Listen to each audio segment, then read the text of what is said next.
Oh iya, lanjut pertanyaan lagi. Ini urutan kronologi pemberontakan PKI Madiun gimana Mas? Urutan kronologi pemberontakan PKI Madiun. Jadi hal-hal unsur-unsurnya yang sangat penting itu penting untuk kita ketahui bersama, sehingga kita itu tahunya tidak hanya sekedar musuh memberontak di Madiun, kemudian diserbu pasukan Siliwangi, lari ke Ponorogo, terus dibedil, terus mati, tidak begitu. Jadi pengetahuan kita agak dilengkapi ya. Jadi begini, yang pertama itu peristiwa pentingnya adalah terjadi pergantian tokoh-tokoh di pemerintahan Soekarno. Bung Karno itu posisinya adalah presiden.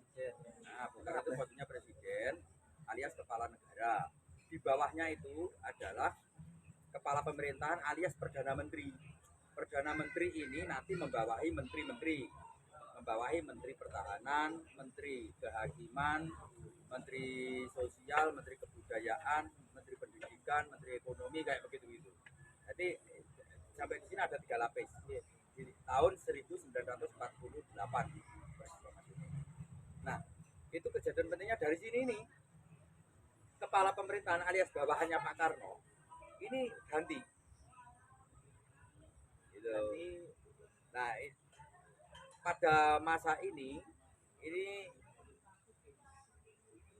kepala pemerintahannya bawahannya Pak Karno alias perdana menteri itu adalah Amir Syarifuddin.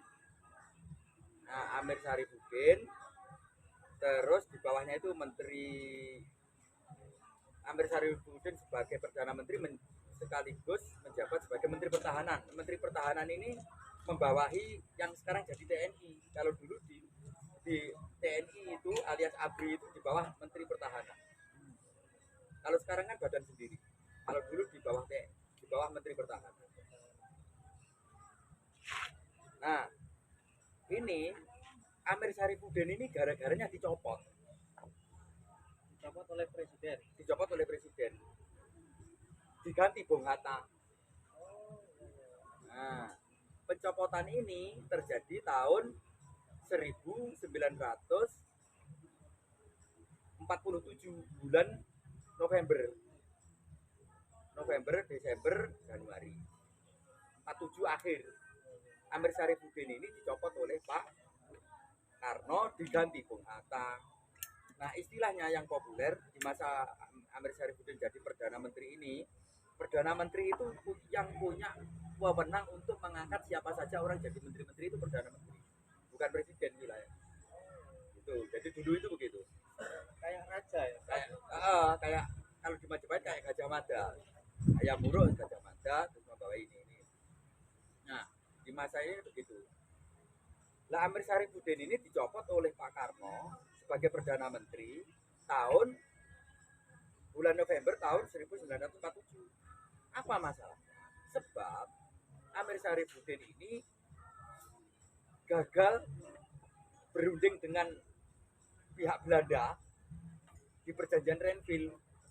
Perjanjian Renville itu yang hadir dari pemerintah Indonesia itu ini Amir Syarifuddin selaku Perdana Menteri dan ngajak orang-orang hadir di perjanjian Renville. Nah, hasil dari perjanjian Renville ini mengecewakan Pak Karno, mengecewakan orang-orang yang ada di kabinet. Nah, sehingga Amir Syarifuddin dicopot. Hal yang mengecewakan itu apa? Yang pertama, hal yang mengecewakan adalah di perjanjian Renville ini wilayah Indonesia itu sangat sempit, hanya Jawa Tengah, Jogja, sama Sumatera. Madura, Jawa Timur, Bali, Maluku, Sulawesi, Lombok dan lain-lain itu menjadi wilayah Belanda. Itu yang utama ini. Nah, sepulangnya dari perjanjian Renville bulan November itu, bulan Desember itu geger pemerintah ini kabinet. Pak Karno marah-marah. Lah gue itu wakil Indonesia malah kalah. Tinggal ini perundingan dengan Belanda itu Renville itu perdebatan. Siapa yang menang debat yo dapat wilayah luas. Nah, Amir Syarifuddin ini kalah ceritanya. Sehingga dia balik dari perjanjian Renville ke Indonesia ini, walah wis weger. Pak Karom marah-marah dan lain-lain, akhirnya dicopot, dipecat Amir Syarifuddin. Dicopot itu resmi diumumkan, dicopot itu bulan Januari tanggal 18 tahun 1948, resmi diumumkan dicopot, diganti Hatta. Tuh di sini lemeknya ini nanti Amir Syarifuddin nanti ini menjadi duetnya Musa mendirikan negara Madiun juga. Oh, Itu begitu. Nah terus Amir Syarifuddin ini diganti Bung Hatta. Nah Bung Hatta ini yang mengisi jabatan-jabatan kementerian-kementerian ini si Bung Hatta ini. Nah karena dicopot terus Bung Hatta dipasang ini, Bung Hatta sebagai Perdana Menteri, maka dialah yang menentukan siapa saja yang menjabat sebagai menteri-menteri, kan begitu. Nah Amir Syarifuddin itu ditawani oleh Bung Hatta, sampean tetap meskipun dipecat sebagai Perdana Menteri, sampean duduk di Kementerian Kehakiman. Amir Syarifuddin menolak, aku gelem melu kabinetmu iki lek aku ning gone Menteri Pertahanan membawahi TNI. Nah itu ditolak, nggak bisa. Itu bukan kapasitas. yang ngono kan, Riz? Dan Riz. Enggak, Cocok kok. cocok. Ya aku gak ngarang iki. Iya. Ya bukune ora tak didone, cuman iki ben-ben jagongane ngono Iya. wae. Nah, Amir Syarifuddin ini dia nggak mau, menolak. Itu menolak tawan ini karena dia hanya mau ikut di kabinetnya Hatta, itu di Menteri Pertahanan yang membawahi TNI. Mengapa? Alasannya apa? Alasannya karena Amir Syarifuddin itu dulu dikala dia menjadi Perdana Menteri, dia itu sekaligus menjabat Menteri Pertahanan dulu. Dan selama dia menjabat Menteri Pertahanan, dia memegang militer Indonesia. Militer Indonesia itu yang megang Amir Syarifuddin. Angkatan Darat, Angkatan Laut, Angkatan Udara, plus tentara, para pejuang masyarakat yang tidak lembaga militer, masyarakat sukarela tapi ikut berperang, itu diurusi oleh Amir Syarifuddin, sehingga dia sangat terkenal di dunia militer. Amir Syarifuddin itu bahkan Amir Syarifuddin inilah yang menjadi cikal bakal berdirinya TNI. Dulu di masa Amir Syarifuddin menjadi Perdana Menteri dan Menteri Pertahanan ini, dialah yang membuat lembaga militer namanya TKR, Tentara Keamanan Rakyat, berubah menjadi Tentara Kesatuan Rakyat, terus berubah menjadi TNI. Itu ya Amir Syarifuddin. Terus dia karena dipecat ini, ya dia kan golone oke di TNI. Nah, Amir Syarifuddin ini secara partai, dia partai sosialis, duetnya dengan Muhammad Syakrir. Jadi begitu dulu ini cara memahami. Nah karena dia punya bolone DE itu secara partai-partai, umat DE itu umat di partai sosialis, terus DE bolone juga banyak di tentara, di militer. Akhirnya ketika dia dicopot dari Perdana Menteri ini, dia tidak mau selain lembaga itu, karena bolone oke ngono gitu.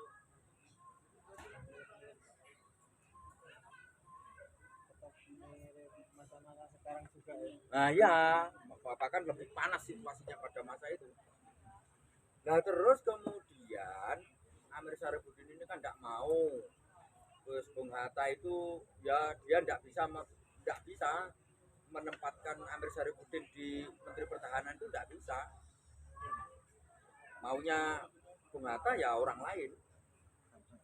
Itu. Nah akhirnya ini jalan terus. Bahkan ini kan bulan Januari resmi dicopotnya kan bulan Januari, tanggal kalau tidak salah itu tanggal 18 Januari. Nah terus di tahun itu juga di bulan itu juga Bung Hatta ini membuat program kabinetnya, itu membuat program begini yang disebut dengan tentara militer milik negara, itu hanya alumni Kenil sama alumni Peta. Itu tentara masyarakat, misalnya masyarakat pesantren, masyarakat pedesaan yang turut melawan Belanda perang, itu kan bukan badan militer, itu kan masyarakat yang sukarela, namanya milisi. Milisi ini oleh Bung Hatta tidak diberi ruang. Yang diberi ruang oleh Bung Hatta itu hanya alumni Kenil sama alumni Peta. Sementara tadi bolone Amir Syarifuddin itu ya kebanyakan ini dari alumni Kenil banyak, dari alumni Peta banyak, terus dari masyarakat yang berjuang langsung itu juga banyak. Namanya di masa Amir Syarifuddin namanya namanya TNI masyarakat. TNI masyarakat itu isinya para milisi. Nah itu dicopot oleh Bung Hatta. Marah-marah Syahrir. Nah karena marah, akhirnya Syahrir itu membuat pemerintahan sendiri oposisi. Namanya oposisi. Ini Syahrir tidak bermaksud untuk keluar dari negara Indonesia loh. Dia hanya membuat pemerintahan tandingan. Kan karena bolone wae Syahrir tersebar seluruh Indonesia. Nah, itu di Muhammad Syahrir akhirnya mengelompok nih bolone dari kalangan militer, dari kalangan milisi, dari kalangan partai sosialis. Itu oleh Amir Syarifuddin dikelompok nih jadi siji. Nah, itu dari partai sosialis dikelompok nih.